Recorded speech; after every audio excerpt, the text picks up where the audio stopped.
I was wondering, it's such like a famous book and such a huge part of so many people's lives, and the way you made it seems kind of risky, like not making it a children's movie, not making it animated. How was the process of developing the movie? Like, how did you make it so that people understood your vision for the movie without, you know?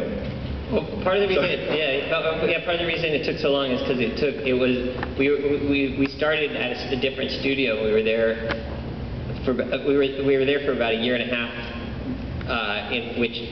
During which early on we realized these people were never going to make the movie for those same reasons, and so it was sort of going through that process of getting the movie out and to a different studio, and then.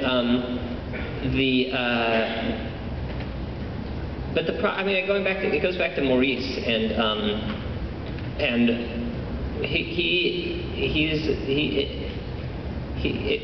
none of his work is written. He doesn't write. He doesn't think of himself as children's book writer. He writes his books.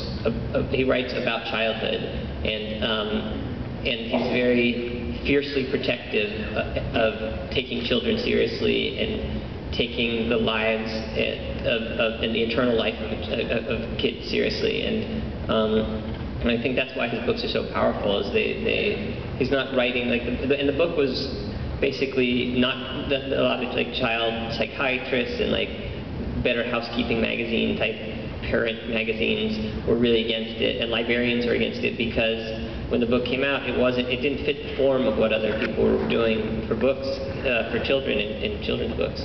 And it was considered like it had this kid acting wild and being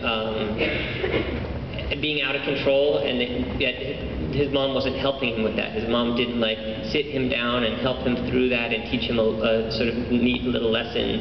Instead, the mom was out of control too and yelling at him and sending him to his room, and so it was actually considered inappropriate for kids when it came out, and it was kids, got good reviews too, but there's sort of like the PC sort of parent establishment rejected it, but it was kids that started taking it out of the library over and over again, and they related to it. They found something in it that was like, I recognize that, and so we had, as our sort of mentor and our producer and our friend, he was at the spearhead in which we were all, sort of following his spirit, and I guess that actually we can segue into. I brought a film to end this with, which is something we made. Me and Keener made for Maurice last year for his 80th birthday, and they had a big celebration at the 92nd Street Y in New York, and we played this for him. And we should move. Do you want to say anything about it? No, my dog's in it.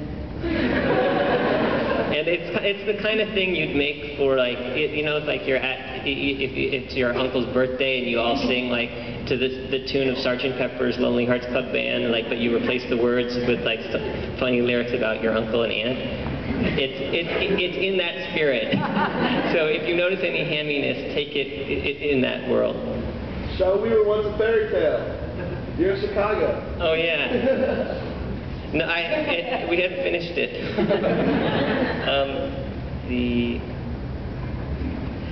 Okay, I'm going to turn it on and get off the stage. But